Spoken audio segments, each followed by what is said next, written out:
കാർമികൻ ഔദ്യോഗികമായി ബലിപീഠത്തെ സമീപിക്കുന്നു.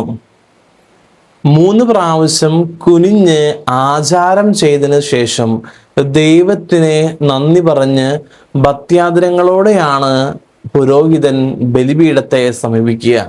ബേമയിൽ നിന്നും മക്ബഹിലേക്ക് നടന്നു പോകുമ്പോൾ ഒരു പ്രാർത്ഥന ചൊല്ലുന്നുണ്ട്.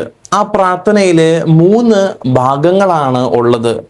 ഒന്നാമതായിട്ട് പരിശുദ്ധ ത്രിത്വത്തിന് നന്ദി പറയുന്നു. രണ്ടാമതായിട്ട് ദൈവകാരുണ്യം ഏറ്റുപറയുന്നു. മൂന്നാമതായിട്ട് പരിശുദ്ധ കുർബാന എന്തിനു വേണ്ടിയുള്ളതാണെന്ന് വ്യക്തമാക്കുന്നു.